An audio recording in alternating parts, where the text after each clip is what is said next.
Bem-vindos ao canal Lá Poderosamente. O versículo de hoje é: De novo, a palavra do Senhor veio a mim. Disse ele: Filho do homem, diga a esta terra: você é uma terra que não tem tido chuva nem aguaceiros no dia da ira. Há nela uma conspiração de seus príncipes, como um leão que ruge ao despedaçar sua presa. Devoram pessoas, apanham tesouros e objetos preciosos e fazem muitas viúvas.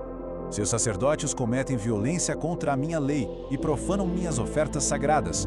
Não fazem distinção entre o sagrado e o comum. Ensinam que não existe nenhuma diferença entre o puro e o impuro. E fecham os olhos quanto à guarda dos meus sábados, de maneira que sou desonrado no meio deles. Seus oficiais são como lobos que despedaçam suas presas, derramam sangue e matam gente para obter ganhos injustos. Seus profetas disfarçam esses feitos enganando o povo com visões falsas e adivinhações mentirosas. Dizem, assim diz o soberano Senhor, quando o Senhor não falou. O povo da terra pratica extorsão e comete roubos, oprime os pobres e os necessitados e maltrata os estrangeiros negando-lhes justiça. Procurei entre eles um homem que erguesse o muro e se pusesse na brecha diante de mim e em favor desta terra, para que eu não a destruísse, mas não encontrei nenhum. Irmãos e irmãs, esta é a palavra de Deus. Pai, nós nos colocamos diante da Tua presença neste momento. Pedimos com muita humildade a Tua graça e a direção do Teu Santo Espírito. Ilumina as nossas mentes e os nossos corações agora, que a gente consiga compreender as profundezas desse texto sagrado e que a Tua vontade nos guie em cada passo desse estudo, transformando a nossa caminhada pela Tua palavra. Amém. Análise teológica e doutrinal. A falha moral de uma sociedade. Sabe, quando a gente olha com cuidado para esse trecho do profeta Ezequiel, a gente se depara com um cenário de uma falha moral e espiritual muito profunda. O tema central que ecoa por toda essa passagem é a depravação sistêmica de uma sociedade inteira. A gente não está falando aqui de um errinho isolado, mas de uma corrupção que tomou conta de tudo. Perceba no texto como a degradação atinge cada pilar daquela comunidade. Os príncipes, que deveriam ser os protetores, devoram como leões implacáveis.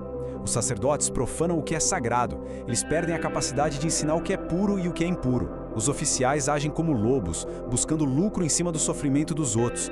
Os profetas enganam com falsas visões, e o próprio povo, influenciado por essa liderança toda em ruínas, acaba praticando a extorsão. E essa ruína toda não é só um fato histórico, viu? É um espelho, um alerta claríssimo de que quando a humanidade rejeita os princípios de santidade de Deus, a consequência natural é a opressão e a cegueira espiritual total. Aplicações práticas. O coração do estudo.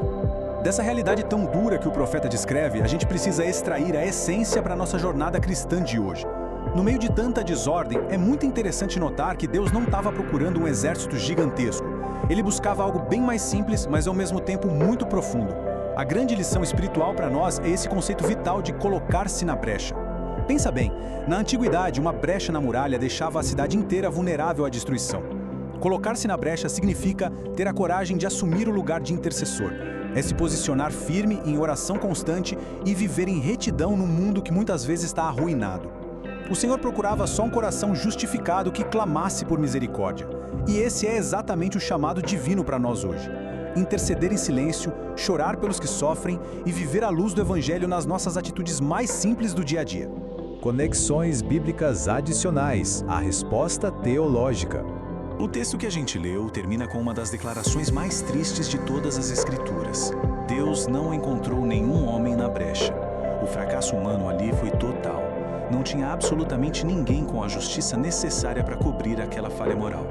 Mas é exatamente no meio dessa escuridão, desse fracasso histórico, que a beleza inesgotável do Evangelho brilha mais forte. Como o profeta Isaías aponta lá no capítulo 59 e o apóstolo Paulo confirma em 1 Timóteo capítulo 2, há um só mediador entre Deus e os homens, o intercessor supremo e perfeito, Jesus Cristo, foi quem se colocou na brecha por nós. Ele suportou a justa ira que nós merecíamos e ergueu com o seu próprio sangue a muralha inabalável da nossa salvação lá na cruz do Calvário.